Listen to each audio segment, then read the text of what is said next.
ونصلي على رسوله الكريم اما بعد فاعوذ باللہ من الشیطان الرجیم بسم اللہ الرحمن الرحیم۔ علامات قیامت۔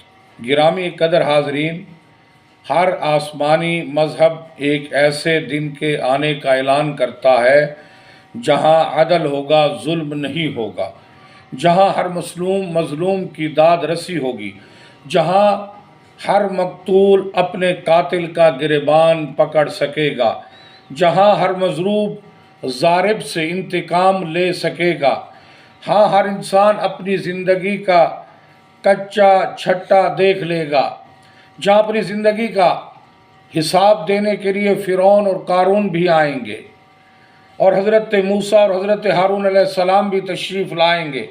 اس دن کے قرآن کی زبان میں کئی نام ہیں، لیکن زیادہ مشہور یوم آخرت اور قیامت ہے۔ اس دن کے آنے میں کسی کو شک نہیں، لیکن سوال یہ ہے قیامت کب آئے گی؟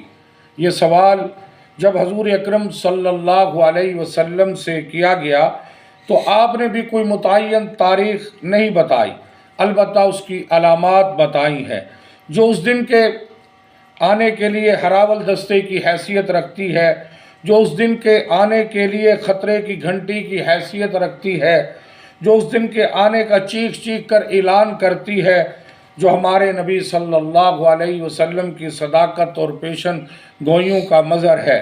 یاد رکھیے، ان میں سے بعض علامات وہ ہیں جو واقع ہو چکی ہے، اور بعض وہ ہیں جنہیں ہم اپنی آنکھوں سے وقوع پذیر ہوتا دیکھ رہے ہیں۔ ان میں سے ہر علامت میرے آقا کی صداقت کی گواہی دے رہی ہے۔ انجیل اور تورات کے مطابق میرے آقا کا دنیا میں آنا اور انتقال فرما جانا قیامت کی پہلی علامت تھی جو پوری ہو چکی۔ میرے آقا نے وقوع قیامت کی جو علامات بیان فرمائی تھی، ان میں سے ایک یہ تھی کہ کیسر و کسریٰ جیسی سپر پاور حکومتیں مسلمانوں کے ہاتھوں شکست کھا جائیں گی۔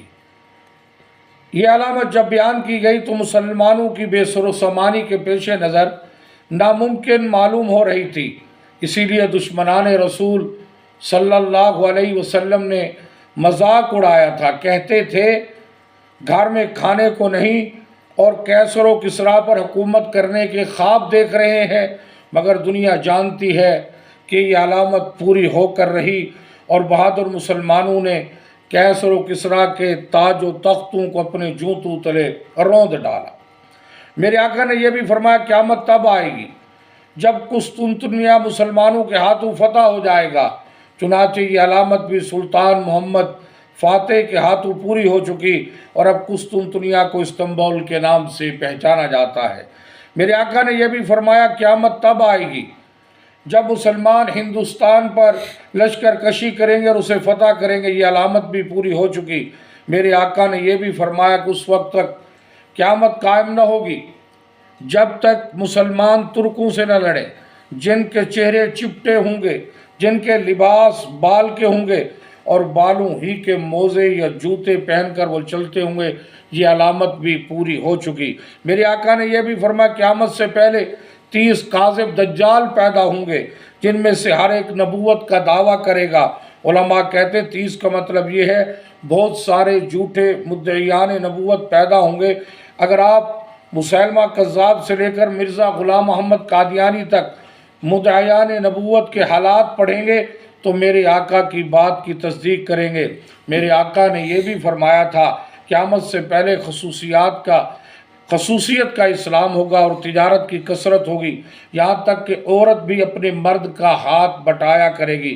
اگر آپ دور حاضر میں تجارت کی گرم بازاری کو دیکھیں تو میرے آقا کی پیشن گوئی کی صداقت کو تسلیم کریں گے۔ میرے آقا نے یہ بھی فرمایا تھا قیامت جب آئے گی تو رومی سب سے زیادہ ہوں گے۔ رومیوں سے مراد اہل یورپ ہے۔ آج اہل یورپ کی کثرت کا یہ عالم ہے کہ ان کے وجود سے اس وقت دنیا کا کوئی گوشہ خالی نہیں، اور ان کی طاقت کا دنیا کی کوئی مقابلہ نہیں کر سکتی۔ یہ پیشن گوئی آج سے 1413 سال پہلے کی گئی تھی، اور آج اس کی صداقت آفتاب کی طرح روشن ہے۔ میرے آقا نے یہ بھی فرمایا تھا کہ قیامت اس وقت تک نہ آئے گی جب تک حجاز میں ایک ایسی آگ نہ نکلے جس کی روشنی بصرہ کے اونٹوں کی گردنوں کو روشن نہ کر دے۔ علماء فرماتے کہ یہ علامت بھی پوری ہو چکی۔ میرے آقا نے یہ بھی فرمایا کہ زمین اپنے چھپے ہوئے خزانوں کو زہر کر دے گی۔ میں اور آپ سب جانتے ہیں کہ تیل کے کنویں اور ہر قسم کی معدنیات کی دریافت کی شکل میں یہ پیشن گوئی بھی پوری ہو چکی ہے۔ میرے آقا نے یہ بھی فرمایا تھا کہ قیامت کے قریب عورتیں ایسا چست لباس پہن کر پھریں گی گویا کہ وہ ننگی ہے۔ نااہل لوگوں کے ہاتھ میں عنان اقتدار آ جائے گا۔ مرد اپنی بیوی کی بات تو مانے گا لیکن والدہ کی بات کو ٹھکرا دے گا۔ انسان اپنے دوستوں کو خوش کرے گا مگر والد کو ناراض کرے گا۔ اولاد اپنی والدہ کو لونڈی اور نکرانی کی حیثیت دے دے گی۔ ہر سمت قتل و غارت گری ہوگی۔ بے حیائی اور فحاشی عام ہو جائے گی۔ رقص و سرور کی محفلیں قائم کی جائیں گی۔ محترم سامعین، یہ علامات جو میں نے احادیث کی روشنی میں بیان کی اب پوری ہو چکی ہے۔ زمین اپنے پوشیدہ خزانے اگل رہی ہے۔ عورتیں عریانی کو اختیار کر چکی ہیں۔ نااہل لوگ اقتدار پر متمکن ہیں۔ والدین کو ستایا جا رہا ہے۔ ان کے ساتھ غلاموں اور لونڈیوں کا سلوک کیا جاتا ہے۔ قتل و خون ریزی عام ہو چکی ہے۔ بے حیائی آخری سرحدوں کو چھو رہی ہے۔ گھر گھر میں ڈانس ہو رہا ہے۔